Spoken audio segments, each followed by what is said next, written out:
अवामी workers party Nasirabad की जानिब से गुलजार चना, काशिफ कलहू और दीगर रहनुमाओं की क़ियादत में मुनशियात और जुआ के अड्डों के खिलाफ एहतजाजी मुजाहरा किया गया। मुजाहरा नसीराबाद प्रेस क्लब के सामने किया गया, जिसके बाद कारकुनान ने एरशाख के मकाम पर धरना भी दिया। एहतजाजी मुजाहरे से खिताब करते हुए रहनुमाओं ने कहा कि नसीराबाद और गिरदोनवा में मुनशियात और जुआ के अड्डे सरेआम चल रहे हैं, जिनकी वजह से नौजवान नस्ल तबाही के दहाने पर पहुंच रही है। अस्सलाम वालेकुम जी सिंध ही असो जो अॼु को एहतजाज है वो अवामी वर्कर पार्टी यूनिट नसीराबाद के तरफ़ का है।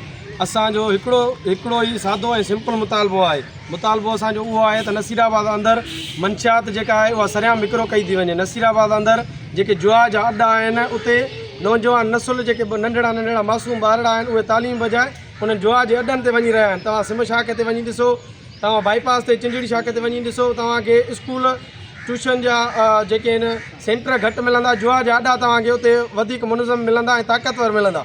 उन्हनि खे हलाइण वारा हितां जा जेके ताक़तवर धुरियूं आहिनि, ताक़तवर जेके हितां जूं शख़्सियतूं आहिनि, उन्हनि जो हथु आहे।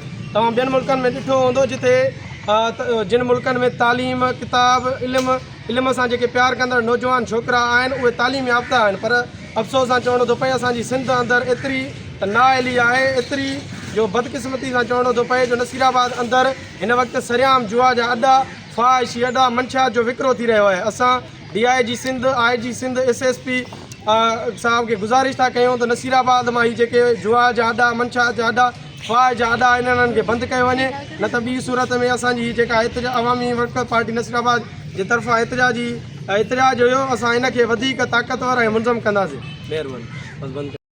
उनका कहना था कि पुलिस और इंतज़ामिया न सिर्फ उन अड्डों से बाखबर है बल्कि उनकी सरपरस्ती भी कर रही है।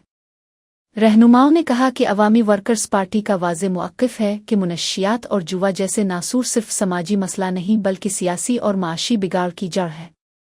उनके मुताबिक हुक्मरान तबका नौजवानों को नशे का आदी बनाकर अपने मुफादात हासिल करता है।